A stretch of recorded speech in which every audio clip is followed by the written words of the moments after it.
आठवण किंवा स्मरण या विषयाविषयी आपण थोडा मनन करूया आणि प्रभू या वचनाद्वारे आम्हा प्रत्येकाचं सहाय्य करो। माझा एक नातू आहे, त्याचं नाव जोयस आहे। तो कौटुंबिक प्रार्थनेमध्ये अशी प्रार्थना नेहमी करतो की हे देव बाप्पा, तू पुन्हा येशील तेव्हा माझी आठवण कर, मला विसरू नको। आणि हो, माझ्या दादाची सुद्धा आठवण कर, त्याला सुद्धा तू विसरू नको। ही प्रार्थना तो करत असताना मला प्रभूने बऱ्याच गोष्टी पवित्र शास्त्रातून प्रकट केल्या, त्याच मी तुमच्याशी शेअर करत आहे। खरोखर प्रभू आमची नेहमी आठवण करतो।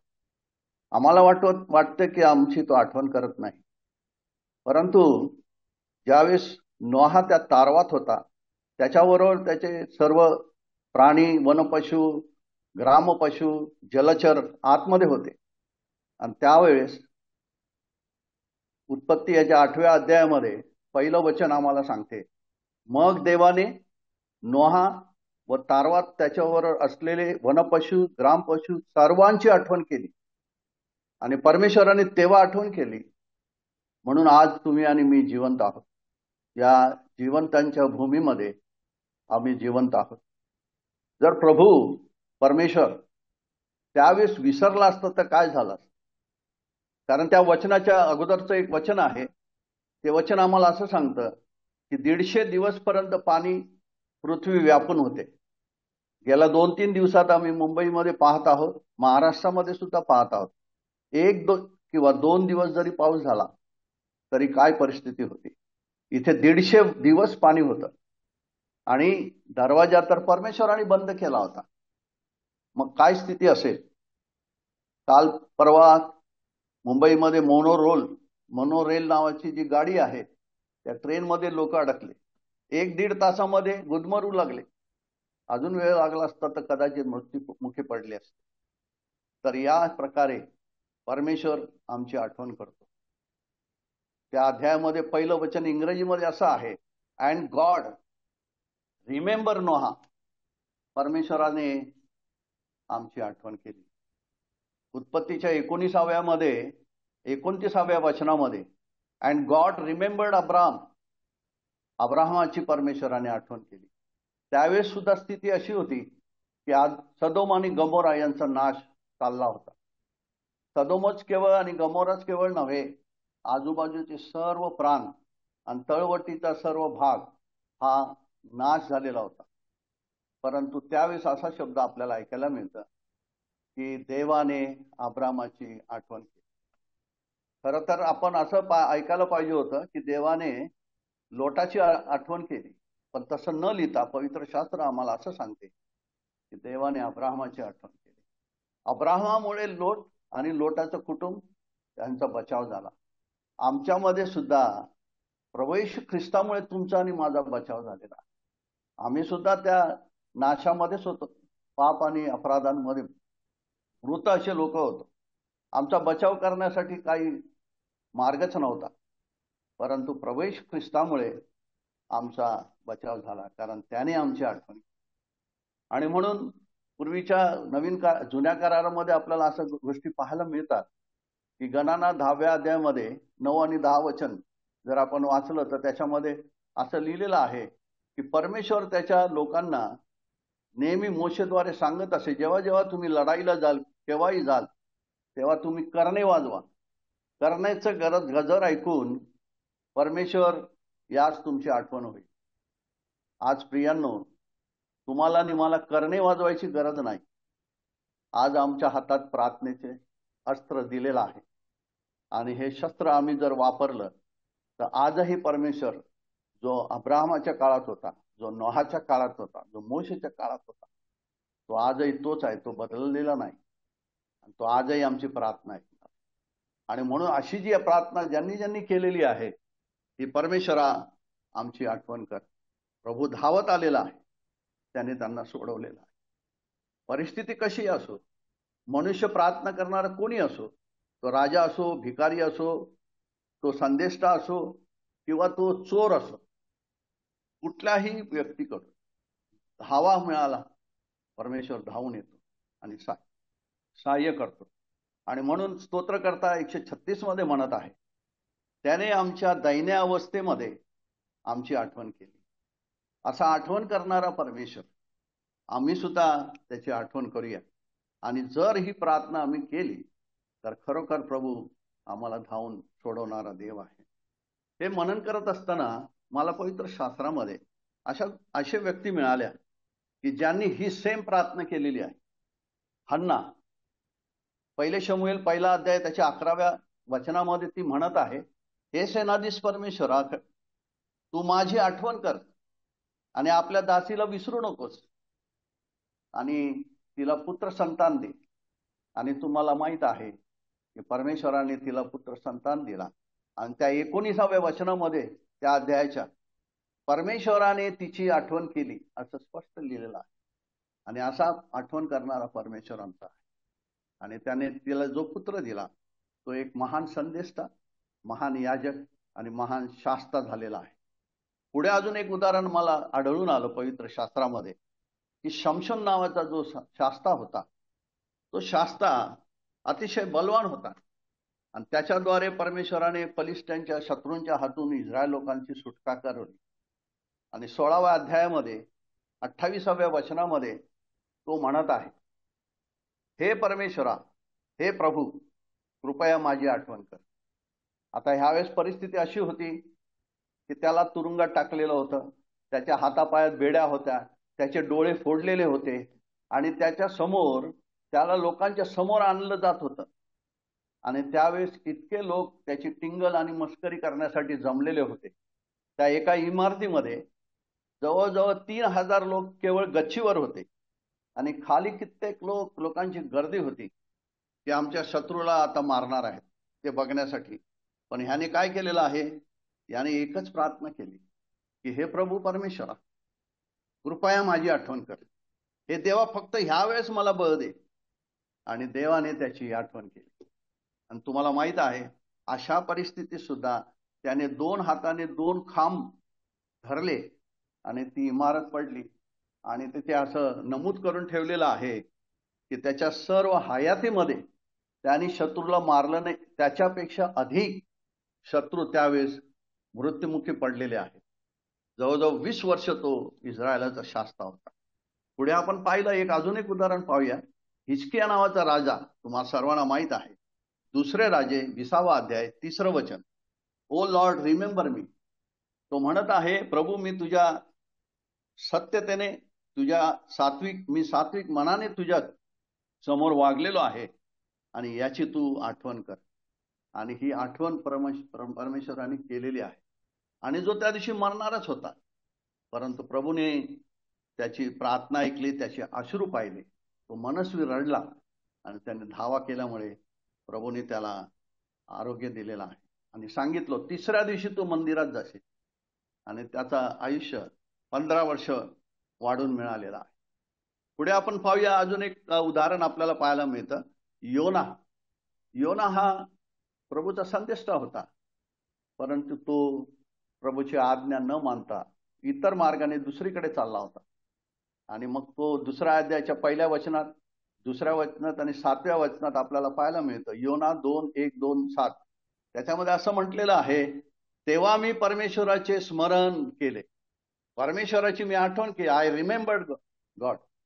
आणि खरोखर परमेश्वराने त्याची प्रार्थना कुठून ऐकली? माशाच्या पोटात. आणि तिथे लिहिलेलं आहे की मी संकटामध्ये परमेश्वराचा धावा केला, तेव्हा त्याने माझे ऐकले आणि अधोलोकाच्या उदरामधूनही त्याने माझी आरोळी ऐकली. असा प्रभू आमचा ऐकणारा देव आहे, जो आमची आठवण ठेवतो. आणि शेवटचं उदाहरण, 5वं उदाहरण आम्हाला असं दिसतं की क्रूसावरील चोर, लूक याचा 23वा अध्याय आणि 42वं वचन. तो म्हणाला, म्हणजे चोर, की अहो येशू, आपण आपल्या राजाधिकाऱ्यानं याल तेव्हा माझी आठवण करा. आणि खरोखर अशा चोरांनी प्रभू येशू ख्रिस्ताकडे ही प्रार्थना केलेली आहे. आणि प्रभू येशू ख्रिस्ताने त्याला उत्तर दिलं, तू खचित आज माझ्याबरोबर सुखलोकात असशील. प्रियांनो, या 5 उदाहरणामध्ये आपण पाहिलं तर ते व्यक्ती कोण होते? कोणी राजा होता, कोणी दुःखी आणि कष्टी अशी ती स्त्री होती हन्ना.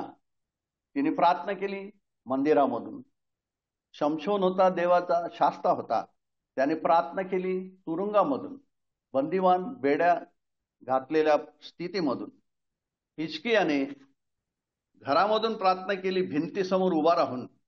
आणि योनाने प्रार्थना केलेली आहे माशाच्या पोटामधून. आणि त्या चोराने कुठून प्रार्थना केली? क्रुसावरून प्रार्थना केली. वधस्तंभावर मरणाच्या दारात असताना त्यांनी ती प्रार्थना केली. सर्वांची प्रार्थना प्रभूने, प्रत्येकाची प्रार्थना प्रभूने आठवणीतच ठेवलेली आहे आणि उत्तर सुद्धा ताबडतोब दिलेलं आहे. परमेश्वर जुन्या करारामध्ये सुद्धा वारंवार आपल्या लोकांना वेळोवेळी वेगवेगळ्या संदेशांच्याद्वारे आठवण करून देत होता की तुम्ही ही आठवण ठेवा, तुम्ही हे स्मरणात ठेवा. हे वारंवार तो कळवत असे. उदाहरणार्थ निर्गम 20 आणि 8 शब्बात दिवसाची आठवण ठेवून तो पवित्रपणे पाळ. अनुवाद 16:12 मिस्रात तुम्ही दास होता याची आठवण ठेवा. अनुवाद 8:2 तुझा देव परमेश्वर याने तुला 40 वर्ष रानातून कसे चालवले याची आठवण ठेव. आणि खरोखर उपदेशकामध्ये एक विद्वान राजा म्हणत आहे की आपल्या तारुण्यात निर्माणकर्त्याची आठवण ठेव. आपल्या तारुण्यात आपल्या निर्माणकर्त्याला स्मर. खरोखर वेगवेगळ्या ठिकाणी आम्हाला आठवणीसाठी प्रभूने चेतावण्या दिलेल्या आहेत. प्रभू येशू ख्रिस्त ज्यावेळेस पृथ्वीवर आला, ज्यावेळेस तो या जगामध्ये सेवा करत असताना त्याच्या सोबत असलेले त्याचे स्वतःचे शिष्य सुद्धा कित्येक गोष्टी विसरत होते. वारंवार प्रभू त्यांना आठवण करत होता. एकदा तर ते मत्ती 16:5 मध्ये आपल्याला असं ऐकायला मिळतं की ते पलीकडे जात असताना भाकरी विसरलेले होते आणि मग त्यांची तारांबळ झाली.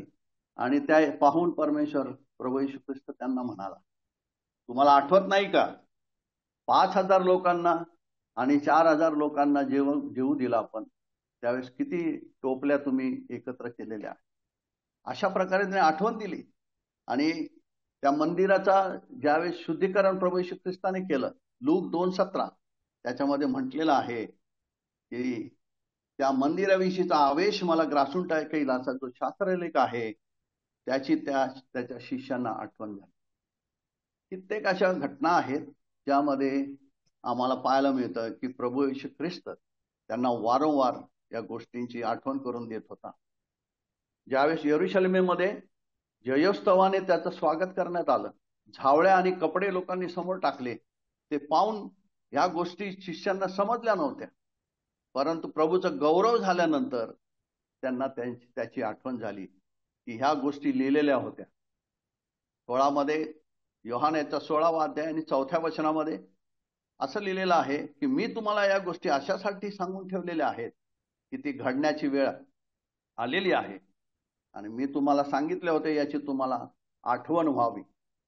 प्रियांनो, आजही तो आम्हाला त्याच्या सेवकांच्या द्वारे, त्याच्या वेगवेगळ्या वचनांच्या द्वारे, पवित्र शास्त्राच्या द्वारे आम्हाला आठवण करून देत आहे. तरी आम्ही कित्येक वेळा बऱ्याच गोष्टी विसरत असतो, पण प्रभू आम्हाला कधी विसरलेला नाही. आणि तो म्हणत आहे की मी पुन्हा येणार आहे आणि मी उठणार आहे, मला मारण्यात येणार आहे. या सर्व गोष्टी त्याने वारंवार शिष्यांना सांगितले. शिष्य विसरून गेले. आणि मग तिथे तो देवदूत ज्यावेळेस तो उठलेला आहे त्यावेळेस ते शिष्य येतात प्रभू येशू ख्रिस्ताला पाहण्यासाठी. तेव्हा तो देवदूत त्यांना म्हणत आहे की तो येथे नाही, तो उठला आहे. तो गालिलात असतात तेव्हाच त्याने तुम्हाला सांगितले, याची आठवण करा. प्रियांनो, अशा प्रकारे जेव्हा जेव्हा आम्हाला देवाचं वचन आम्हाला सांगण्यात येतं, बऱ्याच वेळा आम्ही विसरून जातो. प्रभू येशू ख्रिस्ताने जाता जाता आम्हासाठी एक आज्ञा घालून दिलेली आहे आणि त्याने स्वतः शिष्यांना एकत्र केलं आणि तो मेष त्यांनी स्थापन केलेला आहे. भाकर जे त्याच्या शरीराचं दर्शक आहे, प्याला हे त्यांनी त्या वधस्तंभावर सांडलेल्या रक्ताचं प्रतीक आहे, जे आम्हाला दाखवतं की त्याच मौल्यवान रक्ताने त्याने तुम्हाला आणि मला विकत घेतलेला आहे. आणि म्हणून तो म्हणत आहे की हे माझ्या स्मरणार्थ करा, याची आठवण ठेवा, विसरू नका. आम्ही कित्येक वेळा प्रभूने आमच्यासाठी काय केलं हे विसरून जातो. प्रियांनो, वेगवेगळे संदेश प्रेषित प्रभू स्वतः आम्हाला बऱ्याच गोष्टींची आठवण करून देत होता. आणि पेत्रस प्रभूच्या स्वर्गारोहण झाल्यानंतर म्हणत आहे, प्रेषित 11 आणि 16व्या वचनामध्ये पेत्र म्हणतो, तेव्हा प्रभूने सांगितले गोष्ट मला आठवली, ती असे की योहान पाण्याने बाप्तिस्मा करे हे खरे, पण तुमचा बाप्तिस्मा पवित्र आत्म्याने होईल. प्रियांनो, प्रभू येशू ख्रिस्त आज स्वर्गामध्ये आहे, परमेश्वराच्या पित्याच्या उजवीकडे बसून आजही आमच्यासाठी मध्यस्थी करत आहे. परंतु त्याने आम्हाला पवित्र आत्मा त्याच वेळेस दिला जेव्हा आम्ही त्याच्यावर विश्वास ठेवलेला आहे, आणि तो आमच्या सोबत आहे, आणि त्याच्याद्वारे आम्हाला बाप्तिस्मा मिळत आहे. केवळ प्रभू येशू ख्रिस्ताच्या द्वारे नव्हे. तो म्हणत आहे, योहानाच्या द्वारे केवळ बाप्तिस्मा केला तर तो बाप्तिस्मा नाही, असं नाही, तर तुम्ही पवित्र आत्मेने तुमचा बाप्तिस्मा होणार आहे. तर अजून पौल देवाचा सेवक किती सुंदररित्या वेगवेगळ्या ठिकाणी आम्हाला वारंवार आठवण करून देत आहे. पहिले थेसलोनिकरास पत्र याचा 1ला अध्याय आणि 2ऱ्या वचनात तो आम्हाला सांगतो, आम्ही आपल्या प्रार्थनांमध्ये तुमची आठवण करीत सर्वदा तुम्हा सर्वांविषयी देवाची उपकार स्तुती करत आहोत. वेगवेगळ्या मंडळांना लिहिताना पौल त्यांची नावं घेऊन आठवण करत आहे. कित्येक पत्रामध्ये आम्हाला असं दिसून येतं की तो तिथल्या मंडळीतील लोकांची सुद्धा नावं लिहितो, आणि अमुक अमुक यांना सलाम सांगा, अमुक अमुकासाठी मी प्रार्थना करत आहे, अमुक अमुक हा सेवक अशक्त आहे, त्याच्यासाठी मी प्रार्थनेत आहे.